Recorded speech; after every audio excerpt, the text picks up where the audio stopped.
galerinha querida do curso de Tecnologia em Gestão do Agronegócio. Hoje estamos literalmente vestindo a camisa do curso e trouxemos uma aula bem interessante que tem como tema principal o trabalho em equipe. E teremos muita coisa interessante na aula de hoje.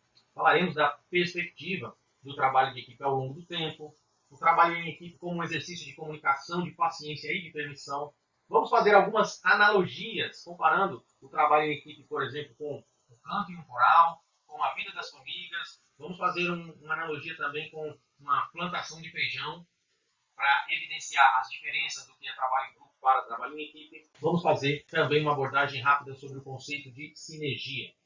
E teremos, para vocês lerem, aí disponíveis no slide, a importância do trabalho em equipe no sucesso da fazenda. 4 dicas para melhorar o comprometimento de sua equipe no agronegócio.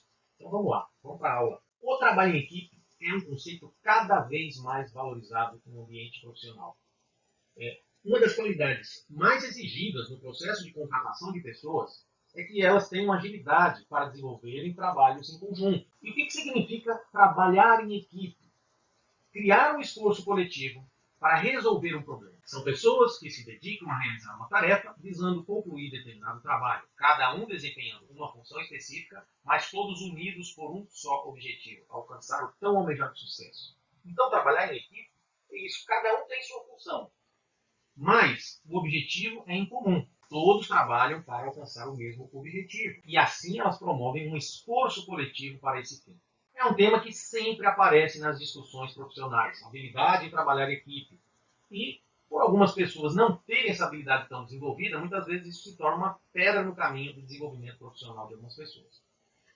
Essa habilidade para trabalhar em equipe tem sido uma competência. Nós vimos na aula antepassada a gestão por competência. Né? Então, todas as organizações exigem essa competência no trabalho em equipe. Tanto que é pergunta obrigatória aí em boa parte dos processos de seleção. E se hoje em dia isso é uma exigência, é indiscutível a importância do trabalho em equipe, nem sempre foi assim. No passado, muitas dúvidas já apareceram sobre se realmente o trabalho em equipe era eficaz, alcançava os resultados. Então as pessoas se questionavam muito se trabalhar em equipe, ao invés de agilizar, reduzia o ritmo das soluções, se o grupo inibia as melhores propostas, que em equipe alguns carregavam o piano e os outros ficavam somente observando, ou frases como é mais fácil ir lá e fazer sozinho do que ensinar ou explicar, enfim. Mas isso a gente sabe hoje que faltava prática e faltava uma melhor análise sobre a questão do trabalho em equipe. E aquela velha teoria do que só se aprende fazendo, realmente ela se encaixa perfeitamente na questão do trabalho em equipe. A necessidade de se praticar os conceitos para se dominar a teoria. Então é na base da experimentação, permitindo-se conhecer os detalhes e as dificuldades do processo de trabalhar em equipe. E para isso, se requer disposição, um pouco de coragem. E com o trabalho em equipe é assim, a resposta vem com a prática. Principalmente porque trabalhar em equipe não é apenas uma técnica administrativa, é também um princípio de gestão. Então, esse processo, essa visão do trabalho em equipe, ao longo do tempo, começou a amadurecer juntamente com a evolução das pessoas. E nesse exercício prático do trabalho em equipe, não podem faltar 3 coisas fundamentais: a comunicação, a paciência e a permissão. Nós temos que permitir que as pessoas encontrem espaços para testar e para propor suas ideias. Todos nós, se pensarmos um pouquinho, nós já tivemos exemplos de soluções incríveis que foram propostas, vieram da cabeça de pessoas que, muitas vezes, os que estavam em volta, não julgaram serem capazes daquela proeza. Então, não podemos subestimar a capacidade de ninguém de encontrar as melhores soluções. Por isso, temos que dar permissão. Temos que ter paciência com as pessoas para que elas se sintam confiantes a tentar. A tentativa é possível e vale a pena, mesmo com o risco de erro. Afinal, ninguém, nem eu, nem você, acertamos 100% dos chutes que damos. E comunicação. Em qualquer organização é o fator-chave do sucesso, especialmente e sobretudo na gestão de pessoas. O trabalho em equipe requer um nivelamento de informações para que todos caminhem na mesma direção. Como é que eu vou trabalhar com diversos indivíduos, cada um com uma função específica, todos em prol de um objetivo comum, sem comunicação entre esses indivíduos? Não tem como. Então, 3 coisas: permissão, paciência e comunicação. Não se esqueça. E aqui trazemos a primeira analogia da nossa aula de hoje. O que é analogia? É quando a gente utiliza assim, um fato que tem muita semelhança para explicar algum conceito que se quer transmitir. No caso aqui, a gente vai fazer a primeira analogia de hoje com o canto coral. Alguns de vocês já tiveram a experiência de se apresentar, de participar de um coral. Se não, tenho certeza que muitos de vocês já assistiram, ou pessoalmente ou por imagens, um canto de coral. Então, a primeira coisa que você observa no coral é a harmonia, é básica. Claro que tem alguns cantores solos que, em alguns momentos, por eles terem mais habilidade que a maioria do grupo, eles têm os momentos solos onde eles se destacam da equipe de cantores. Mas, assim que termina o solo, eles retornam à harmonia necessária para o conjunto ter o melhor resultado. Todos eles estão sob comando de um maestro. Entendam aí o maestro como o líder da equipe. Quando é solicitada a harmonia de vozes em conjunto, os cantores solos não podem se destacar, porque isso iria destoar, iria prejudicar o resultado geral. Os momentos de solo são momentos pequenos dentro de uma canção no coral. Todos ali têm a sua contribuição e todas são de extrema importância. Você já parou para pensar na contribuição dos cantores, por exemplo, que fazem a segunda voz? Sem eles, a coisa ficaria sem graça. Então, é um ponto importante no trabalho em equipe. Vou deixar para vocês lá em material complementar um link de um vídeo sobre um coral que trata justamente, que mostra o trabalho em equipe. Assistam a esse vídeo lá no material complementar. Esse vídeo é um coral cantando a música Stand By Me no casamento real, casamento do príncipe velho. E observe todas essas nuances que eu comentei aqui, de trabalho em equipe, de harmonia, de alguns momentos de solo, sim, do comando do maestro e da eficácia desse trabalho em equipe em harmonia do conjunto. Não quer dizer que em uma equipe todo mundo deve pensar igual. Cada um tem sua maneira de pensar e essa diversidade é que traz a riqueza das equipes. As diferenças. Claro que temos que ter opiniões diferentes, a gente teve diferentes experiências, informações e pontos de vista ao longo da nossa vida. Então, a diversidade traz uma contribuição para o trabalho em equipe que leva ao melhor resultado. Na equipe, também existem contestações. E é por isso que o trabalho em equipe é melhor do que o trabalho individual. Porque as cabeças não pensam da mesma forma e, em certos momentos, há contestação. E essas contestações têm que ser bem-vindas para o bom andamento do trabalho. Não tem uma frase aí de Nelson Rodrigues que diz que toda unanimidade é burra. Quem pensa com a unanimidade nem precisaria pensar. Então, você tem que sim questionar todos, mas de uma forma construtiva. Se há uma melhor maneira de se fazer determinada tarefa, se você enxergou um ponto de erro naquela proposta, e quem está propondo muitas vezes pode não ter enxergado. Essa ilustração aqui que diz também, o líder dizendo toda unanimidade é boa, todo mundo concorda, também reforça essa pobreza de conceitos e de ideias quando há uma unanimidade de maneira muito fácil em uma equipe. E no nosso mundo contemporâneo, nos tempos atuais, o trabalho em equipe fica cada vez mais necessário e mais importante por causa de um fator em especial. A grande transformação das tecnologias, a grande atualização das tecnologias e o envolvimento em que as equipes de trabalho têm com essas tecnologias. Para se fazer uma boa entrega, para ser competitivo perante os concorrentes, eu tenho que agradar o meu cliente de uma forma cada vez mais satisfatória.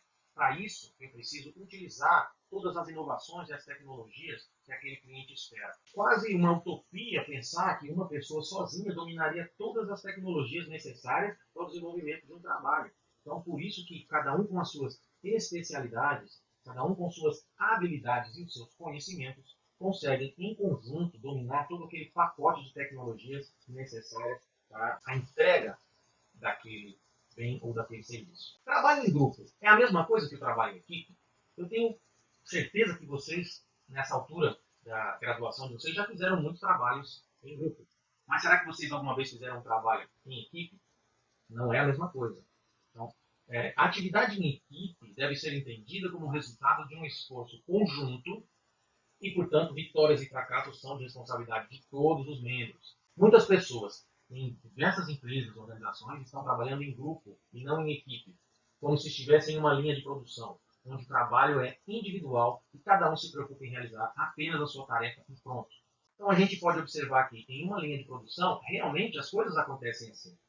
As pessoas têm até que usar o fone de ouvido ali, tem dificuldade ali para se comunicar, porque cada um tem uma função muito específica aqui numa agroindústria, né, um processamento de carnes. Só que tem gente que, mesmo atuando em um escritório, fora desse ambiente aí da linha de produção, também trabalha assim. Não se comunica, as Os fracassos são atribuídos, são apontados o dedo apenas para uma pessoa, e não um espírito de conjunto. O trabalho em equipe, sim, cada um tem uma função, mas todos conhecem um pouquinho das funções do outro. Há um compartilhamento do andamento de cada função. Todos conseguem substituir determinado membro que precisa faltar, conseguem substituir nas suas funções, porque todos têm um conhecimento geral do trabalho que é feito em conjunto. Para facilitar o nosso entendimento, vamos para a segunda analogia de hoje. Vamos imaginar que você e mais duas pessoas que estão trabalhando em uma plantação de feijão. Cada um ganha um salário correspondente ao seu trabalho. Então a atividade funciona da seguinte maneira. Vocês estão em fila, você que é o primeiro cava o buraco, a segunda pessoa que vem logo atrás de você joga a semente, e o terceiro indivíduo tampa o buraco, joga a terra por cima do buraco. É bom falar de agro, né? Que a gente está falando de gestão de pessoas no agronegócio. Cada integrante desse grupo se preocupa apenas em realizar a sua tarefa. Não entende a importância do trabalho dos outros. É cada um por si. Então, quem está na frente ali nem olha para trás, não sabe o que está acontecendo. Vai cavando o buraco e vai embora. O segundo somente joga a semente, não quer nem saber. Aí o terceiro só vai fechando o buraco. Um dia, nessa rotina de trabalho, o segundo membro precisou faltar. Não estava bem de saúde e precisou faltar. A atividade continuou. Cada um recebia o salário correspondente à sua função. Então, eu estou ganhando pelo meu dia de trabalho, eu tenho que realizar o meu trabalho. E assim foram. Cada um fazendo apenas a sua função. Você que estava primeiro, cavava o buraco. A segunda pessoa que jogava a semente não estava. Mas o terceiro cumpria a função dele, tapava o buraco. E assim vocês trabalharam o dia inteiro. Que situação triste, né? Que individualismo que tornou um dia inteiro de trabalho árduo e cansativo totalmente improdutivo. Claro que isso é uma comparação extrema e que dificilmente aconteceria na realidade. Mas é só para ilustrar, elucidar de forma lúdica que realmente isso acontece nas empresas em outras escalas. E as pessoas não se preocupam com a função das outras e muitas vezes elas desempenham a sua função isoladamente e aquilo não está gerando uma eficácia produtiva. Então, se vocês analisassem esse nosso colega faltou, vamos ou substituí-lo ou mudar a maneira com que estamos plantando, senão o nosso trabalho não vai servir de nada, não vai germinar, não vai ter semente. Então, pensem, e muitas vezes isso acontece até nos trabalhos acadêmicos de vocês, quando vocês trabalham em grupo e você fica com tal tarefa, você fica com outra tarefa, você faz a terceira coisa, e muitas vezes não se comunicam. E o trabalho é apresentado muitas vezes sem conexão entre as partes, sem harmonia. Às vezes as etapas do trabalho que vocês apresentam não se comunicam, porque não houve essa conexão com o trabalho em grupo, cada um em casa fez um pedaço, não foi um trabalho em equipe e não teve essa harmonia, essa comunicação. Bom, essa é a diferença. Aqui prezamos e valorizamos o trabalho em equipe, que é um trabalho muito mais produtivo do que um trabalho em grupo. Por mais que você tenha capacidade, luz própria, você tenha talento, que você brilhe, sozinhos somos muito frágeis. Uma única vela acesa é muito fácil de ser apagada. Então, qualquer problema do dia a dia pode impedir o desenvolvimento do nosso talento, ofuscar o nosso brilho, apagar essa nossa chama. Temos que entender o poder da ajuda mútua, sempre lembrando que líderes e equipes fortes superam grandes crises quando se unem. Aqui nosso saudoso Raul Seixas dizia em uma de suas canções: sonho que se sonha só é só um sonho que se sonha só, mas sonho que se sonha junto é realidade. Quando pegamos nossos sonhos e juntamos com os sonhos de outras pessoas, tudo se torna mais forte, mais iluminado. Por mais escuro que o mundo pareça ser, quando o ser humano se junta, consegue milagres extraordinários. O ser humano trabalhando em equipe, colaborando uns com os outros, cooperando, ele consegue, com certeza, afastar a escuridão e todos os problemas que possam afligir a organização. Então, na vida, a gente tem que enfrentar muitas adversidades, mas quando nos juntamos um ao outro, a coragem aumenta, o nosso potencial se duplica e os nossos objetivos se tornam mais passíveis, então, de realização. A nossa terceira analogia da aula de hoje traz a sociedade das famílias. E quando a gente fala em trabalho em equipe, a gente não pode se esquecer delas. São seres tão pequenos, mas dão um grande exemplo para a gente de união, de força, de cooperação mútua e de autogerenciamento. Porque apesar de elas terem um líder, elas não precisam receber ordens para realizar o seu trabalho. Cada uma executa a sua função. E assim elas vivem em uma sociedade muito eficaz, muito organizada. Você já reparou de perto no corrideiro? Eu notou como elas andam em fileiras, têm sincronia perfeita, preparam seu alimento no verão para os dias de chuva, então tem planejamento. Deixo também um link no material complementar sobre um vídeo fazendo a analogia entre o trabalho em equipe e a sociedade das famílias Vejam que é muito interessante para consolidar os conhecimentos dessa aula. Vocês conhecem o conceito de sinergia? Interessante porque é aí que a mágica acontece. E sinergia é uma mágica que só acontece quando praticamos um trabalho em equipe. Na sinergia, a soma individual dos talentos, das capacidades de cada um, o resultado de tudo isso é maior do que a soma individual dos talentos e das capacidades de cada pessoa. É por isso que tem uma continha aí que desafia a matemática. 1 mais 1 é igual a 3. Claro que não, né, Felipe? 1 mais 1 é igual a 2. Mas com a sinergia isso pode acontecer. A soma individual dos talentos é superada pela soma total dos resultados que aquela equipe consegue alcançar estando em conjunto. Porque, embora cada um tenha a sua capacidade trabalhando sozinho, quando eles se juntam, combinam essas ideias, combinam os pensamentos, ajustam, aparam as arestas, discordam, concordam com o outro, ajustam seus pensamentos, o resultado é muito maior do que a soma da capacidade de cada um individualmente. Essa é a sinergia. Por fim, convido vocês a lerem o texto que existe aí nos nossos slides, que traz a questão do trabalho em equipe para o agronegócio. O texto se chama A Importância da Equipe no Sucesso da Fazenda. E ele traz 4 dicas para melhorar o comprometimento de sua equipe na sua empresa rural. Então, o primeiro é praticar a empatia. O segundo é despertar o entendimento não só para as questões agronômicas, mas para as questões de finanças, de custos, de gestão administrativa. Investir na sua equipe, considerar a sua equipe como um bem valioso em que você deve investir em capacitações, em treinamento e desenvolvimento, porque o retorno virá, e dar o exemplo. Não adianta aquela história de faço o que eu digo e não faço o que eu faço.